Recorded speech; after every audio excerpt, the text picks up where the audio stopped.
നമസ്കാരം, ട്രൂ ഇന്ത്യയിലേക്ക് സ്വാഗതം. ശക്തമായ തിരിച്ചടി തന്നെയാണ് ഇന്ത്യൻ സേന ഇനി ഇന്ത്യൻ ചരക്ക് കപ്പലിലേക്കോ ഇന്ത്യയിലേക്ക് പാഞ്ഞെടുക്കുന്ന കപ്പലുകളിലേക്കോ ആക്രമണം നടത്തുന്നവർക്ക് നൽകാൻ ഒരുക്കുന്നത്. അത് ഹൂതികളായിരുന്നാലും ഏത് പാശ്ചാത്യ ശക്തികളായിരുന്നാലും ശക്തമായ തിരിച്ചടി എന്നതിൽ നിന്നും ഒരടി പോലും പിന്നോട്ടില്ല എന്നുള്ള കാര്യം വ്യക്തമാക്കിയിരിക്കുന്നു ഇന്ത്യ.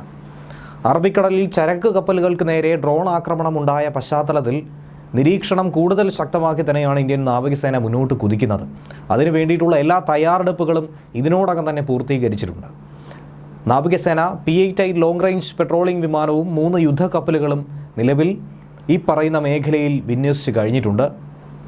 ഈ യുദ്ധക്കപ്പലുകളുടെ കൃത്യമായ നിരീക്ഷണം ഇനി അറബിക്കടലിൽ ഉണ്ടാകുമെന്ന കാര്യത്തിൽ ഒരു സംശയവുമില്ല. ഒരു പാശ്ചാത്യ ശക്തികൾക്കും ഇനി ഇന്ത്യയെ തൊടാനായി, ഇന്ത്യയെ വേദനിപ്പിക്കാനായി സാധിക്കില്ല. INS മുർമുഗാവോ, INS Kochi, INS Kolkata എന്നീ 3 യുദ്ധക്കപ്പലുകൾ ഇന്ത്യൻ സമുദ്ര പ്രതിരോധത്തിൻ്റെ ഭാഗമായി പല മേഖലകളിലായി വിന്യസിച്ചിട്ടുണ്ടെന്നാണ് ഉദ്യോഗസ്ഥർ പറയുന്നത്. ഇതുകൂടാതെ 3 ഗൈഡഡ് മിസൈൽ ഡിസ്ട്രോയറുകളും അറബിക്കടലിലെത്തിയിട്ടുണ്ട്. ഗുജറാത്ത് തീരക്കടലിൽ ഇസ്രായേൽ ചരക്ക് കപ്പലിന് നേരെയുണ്ടായ അനിഷ്ട സംഭവം, ആക്രമണത്തിന് പിന്നാലെ കഴിഞ്ഞ ദിവസം ചെങ്കടലിൽ ഇന്ത്യൻ എണ്ണക്കപ്പൽ MV സായിബാബയ്ക്ക് നേരെയും ഒരു ഡ്രോൺ ആക്രമണം ഉണ്ടായതായി അമേരിക്കൻ സൈനിക വൃത്തങ്ങൾ സൂചിപ്പിച്ചിരുന്നു. ഇതിന് പിന്നാലെയാണ് ഇന്ത്യ ശക്തമായ നടപടികൾ കൈക്കൊണ്ടിരിക്കുന്നത്. അറബിക്കടലിൽ ഗുജറാത്തിന് സമീപം MV കെം പ്ലൂട്ടോ എന്ന ചരക്ക് കപ്പലിന് നേരെയാണ് ഡ്രോൺ ആക്രമണം ഉണ്ടായത്. മുംബൈയിൽ എത്തിച്ച MV കെം പ്ലൂട്ടോയിൽ നാവികസേനയുടെ വിദഗ്ധ സംഘം പരിശോധന നടത്തിയിട്ടുണ്ട്. ഇതിൻ്റെ ചിത്രങ്ങൾ ഇതിനോടകം പുറത്തു വന്നിട്ടുണ്ട്. ഏത് രീതിയിലാണ് ആക്രമണം നടന്നിരിക്കുന്നതെന്നുള്ളത് മനസ്സിലാക്കാൻ കഴിഞ്ഞിട്ടുണ്ട്. ഇനി ഏത് ആയുധമാണ്, ആരുടെ ആക്രമണമാണെന്നുള്ളത് വിദഗ്ധ പരിശോധനയ്ക്ക് ശേഷമായിരിക്കും കണ്ടെത്താൻ കഴിയുന്നത്. ഡ്രോൺ ആക്രമണം ആര് നടത്തി എന്നുള്ളത് കണ്ടെത്താനാണ് ഇനി സംഘം പ്രയത്നിക്കുന്നത്. കപ്പലിൻ്റെ പിൻഭാഗത്താണ് ഡ്രോൺ ആക്രമണം ഉണ്ടായത്. തകർന്ന ഭാഗങ്ങളുടെ ചിത്രങ്ങളും ഇങ്ങനെ പുറത്തു വന്നിരിക്കുകയാണ്.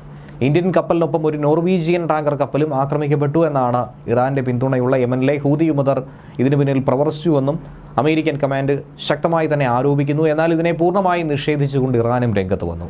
കപ്പലിൽ 25ഓളം ഇന്ത്യൻ ജീവനക്കാരുണ്ടായിരുന്നു. ആളപായമൊന്നും തന്നെ ഇല്ല എന്ന് ഇന്ത്യ വ്യക്തമാക്കുന്നു.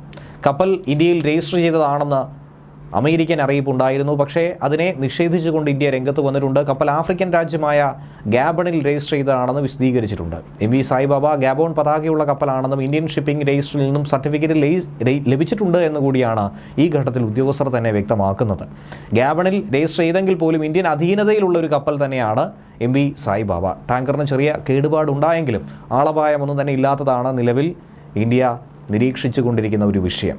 നോർവേയിൽ രജിസ്റ്റർ ചെയ്ത MV ബ്ലാമനൻ എന്ന ഓയിൽ ടാങ്കറിന് നേരെ ഒരു ആക്രമണം ഉണ്ടായി. പക്ഷേ അത് ഫലം കണ്ടിരുന്നില്ല. അതിന് തൊട്ട് പിന്നാലെയാണ് സായിബാബയ്ക്ക് നേരെയും ഇങ്ങനെ ഒരു ആക്രമണം ഉണ്ടായിരിക്കുന്നത്. കപ്പലിലെ ഡ്രോൺ ആക്രമണത്തിൻ്റെ അവശിഷ്ടങ്ങൾ പരിശോധിക്കാനുള്ള എല്ലാവിധ സജ്ജീകരണങ്ങളും നടത്തി കഴിഞ്ഞിട്ടുണ്ട്. ഫോറൻസിക് സംഘം ഉൾപ്പെടെ എത്തിച്ചേർന്നിരുന്നു. കപ്പലിനെ പൂർണ്ണമായി വിശകലനം ചെയ്ത് അപഗ്രഥിച്ച ശേഷം വിവിധ ഏജൻസികളുടെ സംയുക്ത അന്വേഷണം തൊട്ടു പിന്നാലെ ഉണ്ടാകുമെന്നാണ് ഇന്ത്യൻ നേവി വക്താവ് വ്യക്തമാക്കിയിരുന്നത്.